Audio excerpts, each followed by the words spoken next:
आज मैं आपके साथ करूंगा एक टॉपिक कॉमर्स का जिसे कहते हैं कंट्रोलिंग। तो कंट्रोलिंग एक काफ़ी इंपॉर्टेंट टॉपिक है, बिजनेस स्टडीज़ में भी आता है। तो चलिए शुरू करते हैं। कंट्रोलिंग क्या होता है, इसके फीचर्स क्या होते हैं, ये सीरीज ऑफ वीडियोस आएंगी अभी से, ठीक है। तो by controlling we mean that comparing actual performance with the plan performance. तो कंट्रोलिंग का मतलब क्या है कि जो एक्चुअल परफॉर्मेंस, जो आपने एक्चुअली में काम किया है, उसको कंपेयर करना जो प्लान परफॉर्मेंस थी।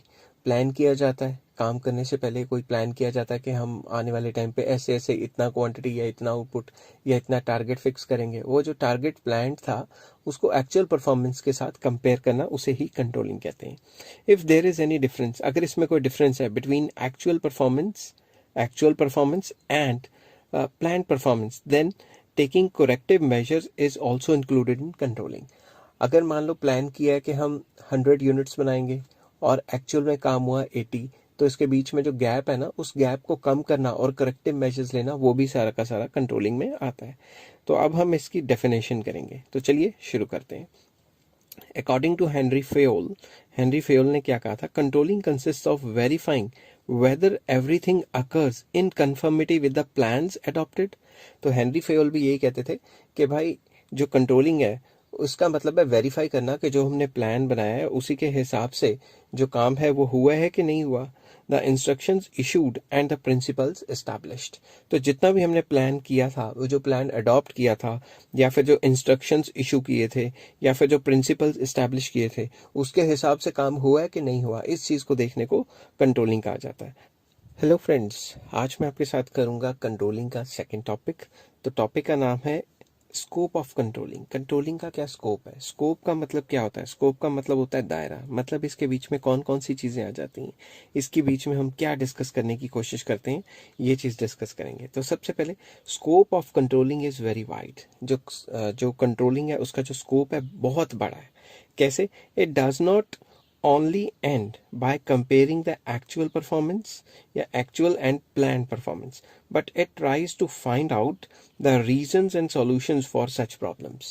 मैं इसको थोड़ा डिटेल में कहता हूँ कि मान लो हमारा प्लान्ड परफॉर्मेंस थी कि हमने मान लो 200 यूनिट्स तैयार करने हैं, मगर एक्चुअल में तैयार हुए सिर्फ 150 यूनिट्स। तो इसके बीच में ये जो -50 यूनिट्स हुए हैं, इसके बारे में डिटेल स्टडी करनी और इसको ओवरकम कैसे किया जाएगा, इन सब पे जांच पड़ताल करनी, इन्वेस्टिगेशंस करनी, और कैसे काम को आसान बनाया जाए ताकि हम जो भी हमारी प्लान परफॉर्मेंस है उसी के बराबर हम एक्चुअल परफॉर्मेंस कर सकें। वो सारी एक्टिविटीज़ जो हम इस काम के लिए करेंगे वो सारी की सारी कंट्रोलिंग के स्कोप में आ जाएंगी। आई होप आपको ये चीज़ समझ आ गई होगी। और फीचर्स ऑफ कंट्रोलिंग के नेचर क्या होती है या फीचर्स क्या होते हैं कंट्रोलिंग के, तो चलिए शुरू करते हैं। जब भी आपको इस टाइप का क्वेश्चन आए तो आपको मीनिंग डेफिनेशन जो मैंने पिछली वीडियोस में दी हुई है वो आपको करनी ही करनी है। तो सबसे पहले goal oriented function. Basically controlling का मेन मकसद क्या है? गोल ओरिएंटेड फंक्शन, मतलब गोल को, जो प्लान है उसके हिसाब से चलना। तो इसमें मैंने शॉर्ट नोट्स में लिखा हुआ है, controlling make sure that everyone follow the plan, हर कोई प्लान को फॉलो करे, which aim at achieving the organisational goal. तो हर कोई प्लान को फॉलो करे, प्लान के हिसाब से बनाए, जो कि प्लान क्या होता है? कंपनी का गोल, ओवरऑल गोल, ठीक है ना। तो बेसिकली इसमें हम डिस्कस करना चाहते हैं कि जो भी हम कंट्रोलिंग करेंगे वो गोल ओरिएंटेड होगी, जो भी हमने गोल या प्लान बनाया है उसी के हिसाब से कंट्रोलिंग होगी। Number 2, pervasive function. परवेजिव का मतलब ये होता है कि सारे लेवल्स पे ये काम करती है कंट्रोलिंग, ये नहीं कि सिर्फ निचले लेवल पे काम किया और बाकी सारे लेवल्स को छोड़ दिया। तो task which is not only performed by top level managers but all level of managers perform controlling function। तो वही कंट्रोलिंग फंक्शन सिर्फ एक लेवल ऑफ मैनेजमेंट का काम नहीं होता, ये पूरी की पूरी जो कंपनी है उस पे जितने भी मैनेजरियल लेवल्स हैं, सब, चाहे टॉप लेवल हो, मिडिल लेवल हो, लोअर लेवल हो, सबको कंट्रोलिंग बहुत ज़्यादा ज़रूरी है। ये परवेजिव फंक्शन है। परवेजिव का मतलब ये होता है कि ऑल लेवल्स पे काम करना। थर्ड पॉइंट है इसमें, both backward looking as well as forward looking function. तो सबसे पहले जो कंट्रोलिंग है वो बैकवर्ड लुकिंग भी होता है और फॉरवर्ड लुकिंग भी होता है। ये बैकवर्ड लुकिंग और फॉरवर्ड लुकिंग कैसे होता है, मैं इसको एक्सप्लेन करता हूँ। When managers compare planned performance with actual performance and to measure the actual performance they have to look back to the performance already done। तो सबसे पहले ये मैनेजर्स क्या करते हैं, कंपेयर करते हैं प्लान परफॉर्मेंस को एक्चुअल परफॉर्मेंस के साथ, यही तो होता है कंट्रोलिंग का। But measure and to measure the actual performance they have to look back to the performance already done। तो जो उन्होंने एक्चुअल परफॉर्मेंस देखनी होती है कि क्या हुई है, वो तो एक्चुअल परफॉर्मेंस तो जो हो गई वो है ना, प्लान तो जो हमने प्लान किया था, एक्चुअल को मेजर करने के लिए तो जो कल हमने काम कर लिया वो हुआ ना एक्चुअल। तो बैकवर्ड लुकिंग तो है ही है, जो हमने काम पीछे कर लिया उसको मेजर करना, समझ गए बात। दूसरी तरफ फॉरवर्ड लुकिंग फंक्शन में क्या आता है, फॉरवर्ड लुकिंग फंक्शन में आता है it does not and only by comparing past performance with future but also suggest measures to remove the reasons of failure of plans। तो इसमें क्या आ जाता है, इसमें जो हमने पीछे कर लिया, जो हमारी एक्चुअल परफॉर्मेंस कल परसों या लास्ट वीक रही थी, उसको कंपेयर किया प्लान के साथ, और जो भी डिस्क्रिपेंसीज, जो भी नेगेटिविटीज या फिर जो भी खामियां हैं हमारे काम में, उसको फ्यूचर में ना आने देना। इन सारे स्टेप्स को भी कंट्रोलिंग में डिस्कस किया जाता है, तो इसलिए ये फॉरवर्ड लुकिंग भी है। तीसरा फोर्थ पॉइंट आ जाता है कंटिन्यूस फंक्शन। तो ये जो कंट्रोलिंग है ये कंटिन्यूस मतलब ये लगातार चलती रहती है। No one time job, controlling एक वन टाइम जॉब नहीं है, but it is carried till organisation is surviving. मतलब ये तब तक चलती रहेगी जब तक कंपनी चल रही है। ये नहीं कि एक बार काम किया और कहानी खत्म हो गई, ऐसा नहीं होता। कंट्रोलिंग रोज की रोज करनी पड़ती है, क्योंकि काम तो रोज ही होता है। तो आई होप ये वीडियो आपको समझ आई होगी। अगर हेलो फ्रेंड्स, आज मैं आपके साथ डिस्कस करूंगा कंट्रोलिंग का एक और टॉपिक का नाम है इंपॉर्टेंस ऑफ कंट्रोलिंग। कि कंट्रोलिंग हमारे लिए इतनी ज़्यादा इंपॉर्टेंट क्यों है। अगर आपको वैसे तो एमसीक्यूज आते हैं तो ऐसा करने की ज़रूरत नहीं पड़ेगी, मगर अगर आपको मतलब प्रॉपर थ्योरेटिकल पेपर आता है और उसको 5-6 मार्क्स में या 3-4 मार्क्स में लिखना है, तो जब भी आपको इंपॉर्टेंस के रिलेटेड आए तो आप इसमें मीनिंग प्लस डेफिनेशन ऐड कर लोगे, जो मेरी पुरानी वीडियोस में आई हुई हैं। तो चलिए शुरू करते हैं। इंपॉर्टेंस ऑफ कंट्रोलिंग क्या है? It helps in achieving the organisational goals या ऑर्गेनाइजेशनल ऑब्जेक्टिव्स। तो जब भी हम अच्छे से कंट्रोलिंग करते हैं तो क्या होता है, कंपनी के गोल को अचीव किया जा सकता है, क्योंकि जो भी हमने प्लान बनाया होता है उसी के हिसाब से काम होता है। तो इसके अंदर रीड करते हैं क्या लिखा है मैंने शॉर्ट नोट्स में। Controlling ensures that all the activities in the organization takes place according to plan, and if there is any deviation timely action is taken to bring back the action. तो controlling का मतलब क्या होता है कि planning के हिसाब से काम करना, और प्लानिंग के हिसाब से अगर काम नहीं हो रहा, कोई डेविएशन आ रही है, तो टाइम सर उसको दुरुस्त कर लेना, उसको सही कर लेना, ताकि जो हमारा प्लान है उसको पूरी तरह से हासिल किया जा सके। ठीक है। सेकेंड आ जाता है judging accuracy standards. Accuracy standards को जज करना। ठीक है। तो मैनेजर्स कैन इजीली जज the accuracy standards through strategic controlling. अगर अच्छी कंट्रोलिंग होगी तो जज कर सकते हैं कि एक्यूरेसी कितनी है। एक्यूरेसी मतलब प्लान किया था 100 यूनिट्स बनाओ और एक्चुअल में जो बन रहे हैं इसी हिसाब से चलता रहा तो 70-80 बनेंगे। तो मैनेजर्स का ये काम होता है कि जज करना कि एक्यूरेसी हो भी पा रही है कि नहीं। अगर नहीं हो पा रही तो उसके लिए क्या क्या स्टेप्स लें कि एक्यूरेट जो प्लानिंग थी उसको एक्यूरेटली इंप्लीमेंट किया जा सके। Standards are revise from time to time. ये जो स्टैंडर्ड सेट करते हैं इनको टाइम टू टाइम रिवाइज कर दिया जाता है। जैसे पहले स्टैंडर्ड किया था कि एक इंसान इतना काम करेगा, और अगर उसने ज्यादा काम किया या कम काम किया, पूरी स्टडी की जाएगी कि क्यों कम काम हुआ, फला करके पूरा का पूरा डिटेल स्टडी की जाएगी, और उन स्टैंडर्ड्स को टाइम टू टाइम ज्यादा या कम किया जा सकता है डिपेंडिंग अपॉन द सिचुएशन। तो थर्ड पॉइंट आ जाता है एफिशिएंट यूज ऑफ रिसोर्सेज। इसकी इंपॉर्टेंस ये भी है कंट्रोलिंग की कि अगर हम कंट्रोलिंग अच्छी तरीके से करेंगे तो वेस्टेज ऑफ रिसोर्सेज नहीं होगी, फुलर यूटिलाइजेशन ऑफ रिसोर्सेज होगी। क्यों?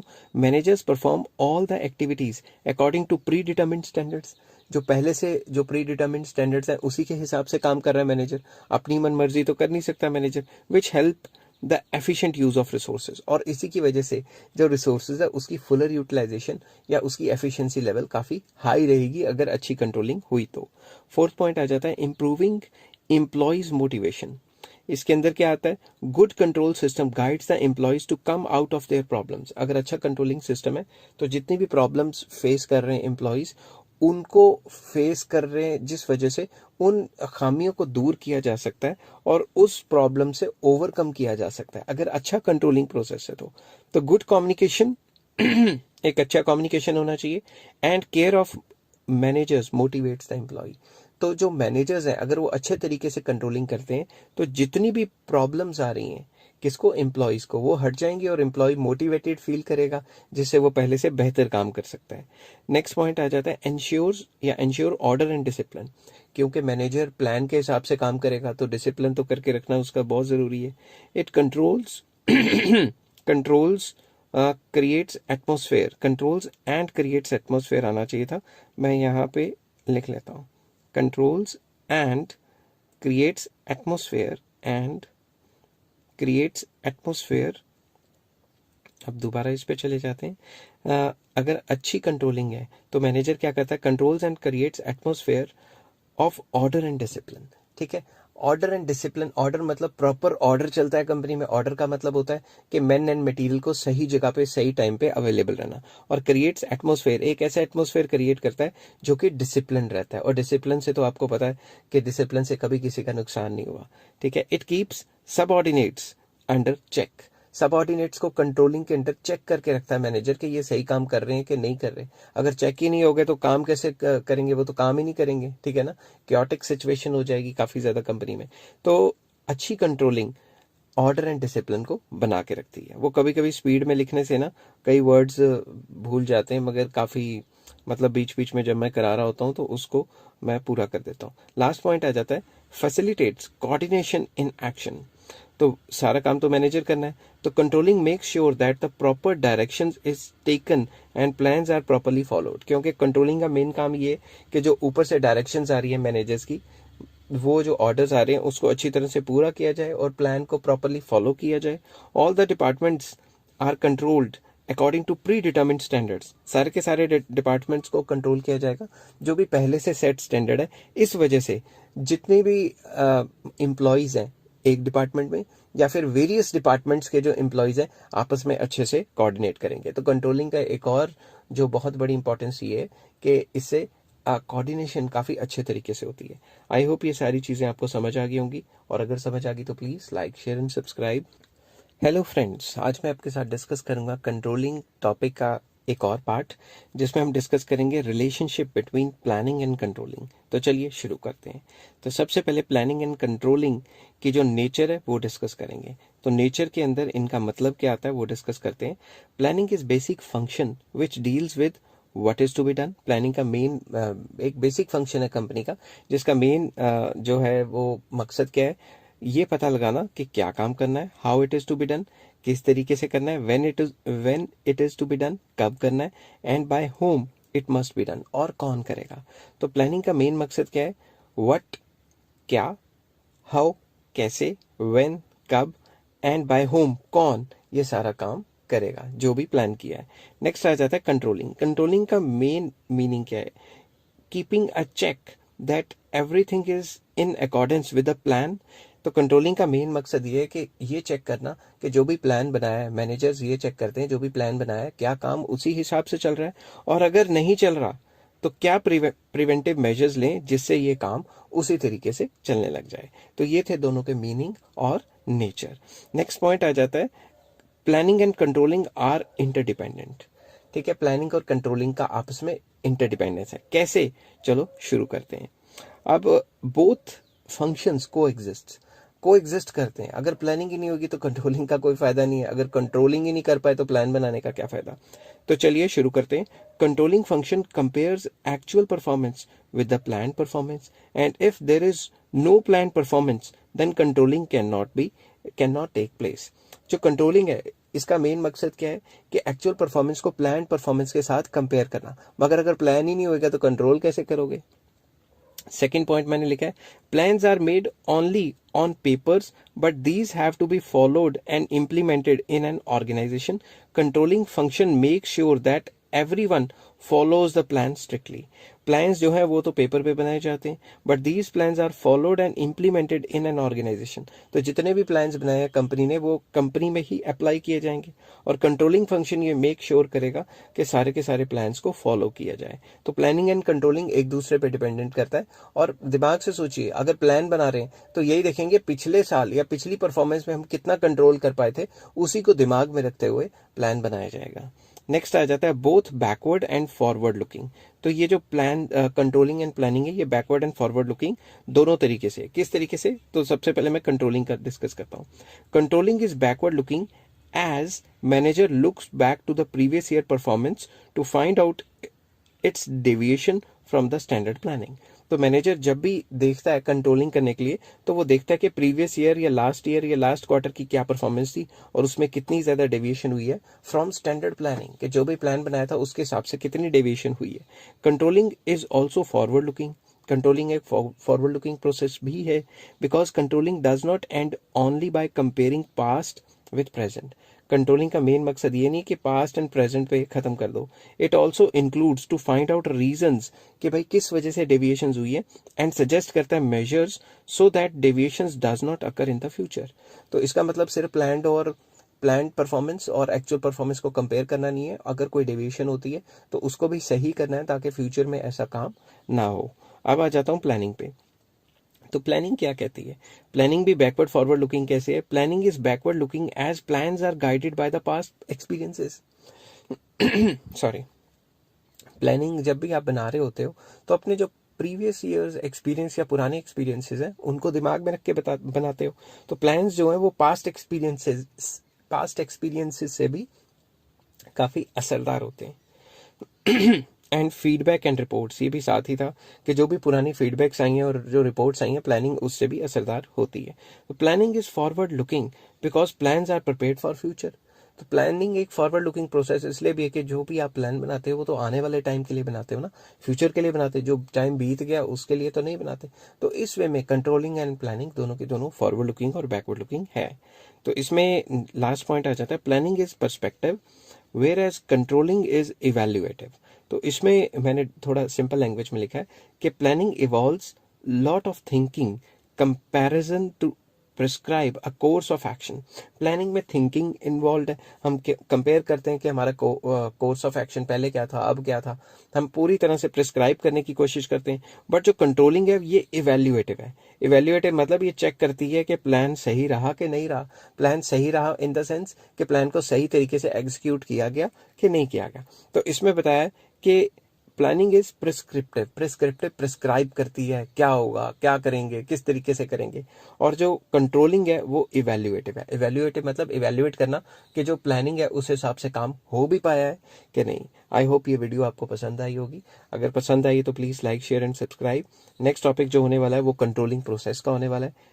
हेलो फ्रेंड्स, आज मैं आपके साथ कंट्रोलिंग का लास्ट टॉपिक करूंगा, कंट्रोलिंग प्रोसेस। काफ़ी इंपॉर्टेंट है, तो चलिए शुरू करते हैं।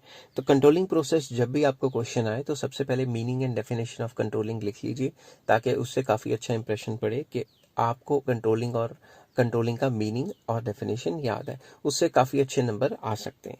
तो चलिए अब इसके स्टेप्स डिस्कस करते हैं। फर्स्ट स्टेप है setting up targets and oblique standards. तो सबसे पहले कंट्रोलिंग के अंदर क्या होता है, टारगेट सेट किया जाता है या स्टैंडर्ड सेट किए जाते हैं कि किस हिसाब से काम होगा। Standards means targets against which actual performance is to be measured. तो सबसे पहले एक स्टैंडर्ड सेट किया जाएगा या टारगेट सेट किया जाएगा कि भाई किस चीज से एक्चुअल परफॉर्मेंस को कंपेयर किया जाएगा, that is plan performance. Standard must be achievable. जो भी हमने स्टैंडर्ड या टारगेट सेट करना है ना, वो अचीवेबल होना चाहिए। ऐसा नहीं होना चाहिए कि हमने स्टैंडर्ड सेट कर दिया कि हम 1000 यूनिट बनाएंगे और 100-200 यूनिट बन पाए। तो स्टैंडर्ड बोल बोल के गला बैठ गया वैसे, तो माफ कीजिएगा। जो भी स्टैंडर्ड्स हैं हमारे वो अचीवेबल होने चाहिए। Standards must be set according to the resources of the organisation. जो भी स्टैंडर्ड या प्लान परफॉर्मेंस सेट करने लगे हो वो कंपनी की हैसियत को देख के उसके अकॉर्डिंगली सेट करने। आपने स्टैंडर्ड्स ऐसे नहीं सेट करने कि कंपनी के पास 2 मशीनें और आपने आउटपुट का जो प्लान बना लिया वो 100 मशीनों वाला बना लिया। तो अचीवेबल टाइप ही आपने स्टैंडर्ड्स डिक्लेयर करने हैं, ठीक है, स्टैंडर्ड सेट करने हैं। सेकेंड पॉइंट आ जाता है मेजरिंग ऑफ परफॉर्मेंस। तो सबसे पहले जो हमने स्टैंडर्ड सेट किए उसके बाद देखेंगे भाई हमने एक्चुअल में काम कितना किया है।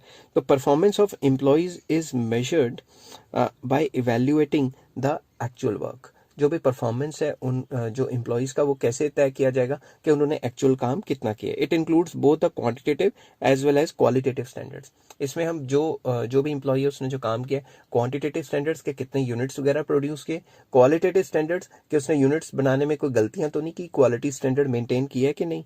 तो फर्स्ट स्टेप क्या था कि टारगेट सेट कर लेना या स्टैंडर्ड सेट कर लेना। दूसरा क्या है कि मेजर करना कि भाई हमारे एम्प्लॉयज ने कितना काम किया है या सबऑर्डिनेट्स ने कितना काम किया है, उसको मेजर करना। तीसरा उसको कंपेयर करना। Managers compare actual performance with the plan performance. तीसरे नंबर पे क्या आ जाता है, कंपैरिजन, कंपेयर करना उसको कि प्लस है कि माइनस है।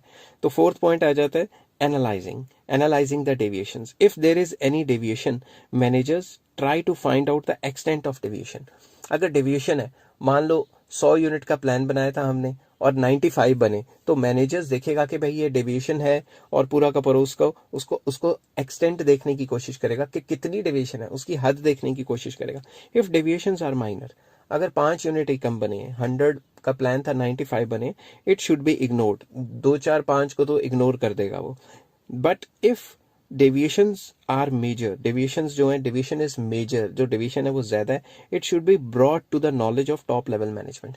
अगर डेविएशन ज्यादा है कि भाई प्लान बनाया था 100 यूनिट्स का, बने हैं 60, तो इसको वो अपनी हायर लेवल मैनेजमेंट या टॉप लेवल मैनेजमेंट के नजरिए में लेके आएगा, उनको बताएगा कि भाई काम इस तरीके से हो रहा है। तो there are two categories of deviation. सबसे पहला क्रिटिकल पॉइंट कंट्रोल। इसमें क्या आता है, it means keeping focus on some key areas, and if there is any deviation in these areas then it must be attended urgently। तो manager को critical point मतलब main areas पे focus करना चाहिए, और अगर इस पे डेविएशंस हैं तो उसे अर्जेंटली उनको करेक्ट करना चाहिए। मगर दूसरा क्या है, मैनेजमेंट बाय एक्सेप्शन।